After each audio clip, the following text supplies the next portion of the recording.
바리새인들은 예수님께서 자기가 이 땅에서 죄를 사하는 권세가 있다는 것을 나타내시고, 예수님께서 인자, 하늘의 권세를 가지고 이 땅에 내려오셔서 하나님 나라를 세우시는 바로 그 하나님의 아들이 된다는 사실을 나타내신 그때로부터 해서 이 바리새인들과 서기관들은 예수님을 신성모독으로 죽이고자 하는 마음의 결정을 했습니다. 그때로부터 해서 이제 끊임없이 예수님을 합법적으로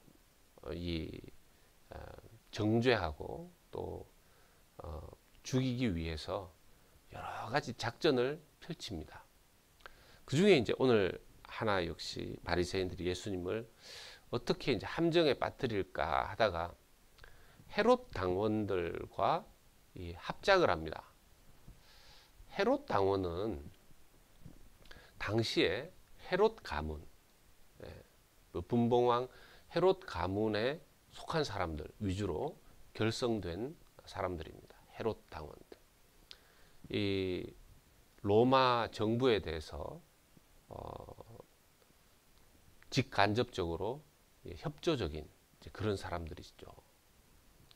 바리새인들과 이 헤롯 당원들은 뭡니까? 이렇게 같이 정치적인 입장이나 뭐 믿음적인 신앙적인 입장이나 같이 하는 사람들이 아닙니다. 정반대 노선에 서 있는 사람들이에요. 그런데 지금 이 바리새인이 어떻게 하면 예수를 올무에 함정에 빠뜨릴까 생각하다가 바리새인들의 그 제자들을 헤롯 당원들과 함께 보냅니다. 이게 바리새인들은 로마에 대해서 적대적이고 또 이 헤롯 당원들은 이 헤롯의 가문의 사람들 중심이니까 로마에 아주 협조적이고 친로마적 사람들인데 어떻게 이 사람들이 이거 위선이죠. 이게 위선입니다. 예수님께 어떻게 올무를 던지냐 하면 그때 당시에 로마가 식민지에 이제 과세를 했는데요. 인두세라고 하는 부분입니다. 직접세, 간접세가 있는데 직접세죠. 인두세라고 해서 한 사람당 걷는 그런 세금이 있었습니다. 과세입니다. 근데 이 세금은 꼭 그 가이사가 그려진 로마 황제 시저가 얼굴이 그려진 그 동전 데나리온을 사용하게 했어요. 이 동전, 로마 시저 황제의 얼굴이 그려져 있을 뿐만 아니라 글귀도 기록되어 있는데요. 신의 아들, 신의 아들이라는 글귀까지 있습니다. 그러니 유대인들 중에서 특별히 바리새인들처럼 율법에 아주 율법을 아주 신봉하는 바리새인들로서는 십계명을 어기는 그런 일 아니겠습니까? 사람의 형상이 그려져 있고 그걸 또 우상화하듯이 신의 아들 이렇게 새겨져 있으니 그걸 사용하는 것을 굉장히 수치스럽게 여겼습니다. 웬만한 유대인들이 다 감정이 별로 좋지 않았을 거예요. 그리고 그러니까 일상생활에 사용하는 화폐는 아무것도 그려져 있지 않는 구리동전이었다고 합니다. 구리동전. 근데 로마에 바치는 세금만은 이 데나리온이어야 했다라는 것이죠. 자, 이것을 두고 이 세금을 내야 합니까? 내지 말아야 합니까? 이 질문을 예수님께 던지는 것입니다. 만약 예수님께서 이 세금을 바쳐야 한다 이렇게 말하면 예수님을 따르는 수많은 유대인들로부터 반감을 사게 되고 로마에 협력하는 것이고 로마에 숙이는 것이니까요. 그래서 많은 유대인 지지자들을 잃게 될 것이다. 이것이 이제 바리새인들의 계산이고 만약 예수님께서 이렇게 세금을 내는 것을 반대하게 되신다면 유대인들의 입장과는 같이 할지 모르지만 이 헤롯 당원들처럼 로마 정부에 대해서 친로마적인 그런 사람들에 대해서는 꼬투리가 생기는 것이죠. 아, 예수는 반로마적인 사람이다. 반로마적인. 그래서 정치적으로 이걸 꼬투리로 삼아서 이걸 증거로 삼아서 예수님을 이렇게 정죄하고 코너로 몰고 가고 로마 정부에 의해서 어떤 징계를 받게 하려고 하는 그런 작전을 펼친 것이죠. 그러니까 자기들이 생각했을 때는 너무나 좋은 질문을 만든 거 아니겠습니까? 이걸 선택하든 저걸 선택하든 한 곳에는 걸리게 되어 있으니까 말합니다. 참 이 질문에 예수님께서 어떻게 이 대답을 하시는가? 놀라운 지혜로운 답변을 하십니다. 21절에 물론 이제 그 전 20절이죠. 예수께서 말씀하시되 이 형상과 이 글이 누구의 것이냐? 세금 낼 돈을 보이라 이러니까 한 데나리온을 누가 가지고 왔어요. 그러니까 그 데나리온 안에 시저의 형상과 신의 아들이라는 글귀가 당연히 있지 않겠습니까? 그러니까 이 형상과 이 글이 누구의 것이냐? 가이사 시저의 것이죠. 시저의 것입니다. 그러니까 예수님께서 이렇게 말씀하세요. 가이사의 것입니다. 시저의 것입니다. 이렇게 대답을 하니까 자, 그러면 가이사의 것은 가이사에게 바쳐라. 오, 시저의 것은 시저에게 바쳐라. 이건 헤롯 당이 들었을 때는 예수가 우리의 세금 바치는 것을 인정하네?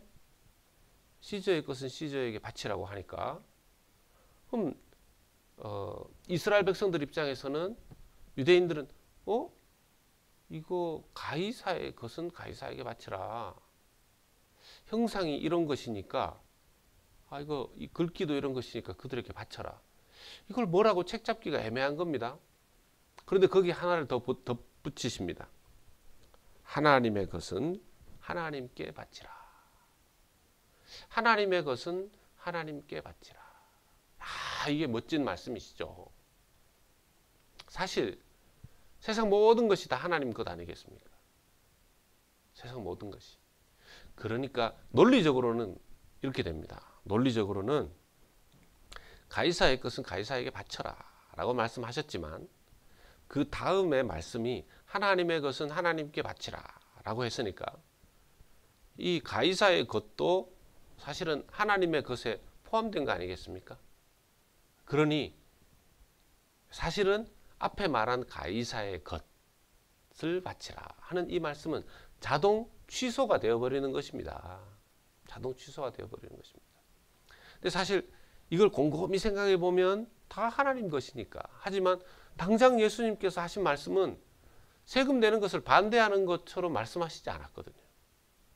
가이사의 것은 가이사에게 바쳐라. 그러나 하나님의 것은 하나님께 바쳐라. 세상 모든 것이 다 하나님 것인데 이렇게 대답을 하니까 꼬투리를 잡으려고 했던 헤롯 당과 바리새인들 어느 한쪽도 꼬투리 잡을 만한 증거를 찾지 못하고 22절 말씀처럼 그들이 이 말씀을 듣고 놀랍게 여겨 예수를 떠나가니라.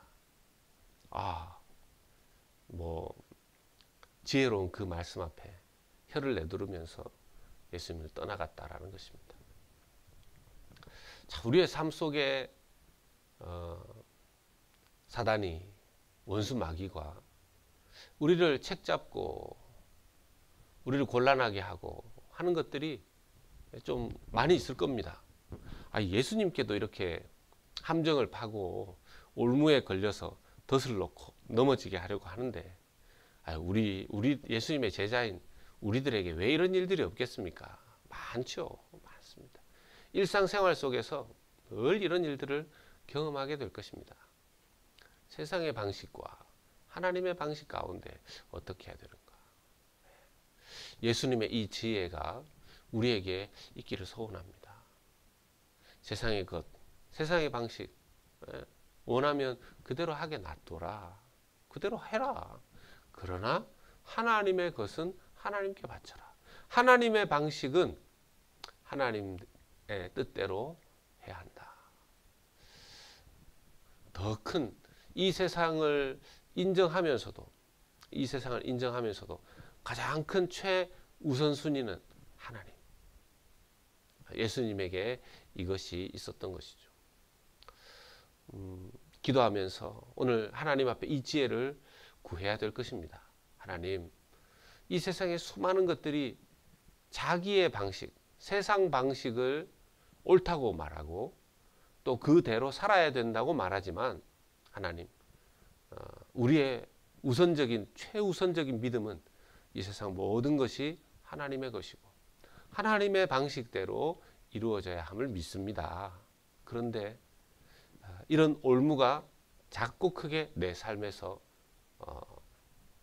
주어질 때에 주님, 하늘의 지혜로 예수님께서 이 땅에서 승리하셨던 그 지혜로 우리도 믿음으로 지혜로 승리하게 해 주시옵소서. 이런 기도가 우리에게서 늘 드려져야 할 것입니다. 말씀 맺습니다. 오늘도 하루를 또 하나님 앞에 살아갈 사랑하는 형제 자매 여러분, 오늘 하루의 삶 가운데 만나게 되는 수많은 일들 속에서 하나님의 지혜로, 예수님의 지혜로 세상의 것은 세상에게 바치고 하나님의 것은 하나님께 바쳐라. 그러나 그 말씀 속에 모든 것이 하나님의 것이니 하나님 최우선으로, 우리는 하나님 최우선으로 모든 것을 지혜롭게 결정하고 선택하여 하나님 앞에 영광 올려드리는 세상에서 승리하는 모든 성도님들 되시기를 주님의 이름으로 축원합니다.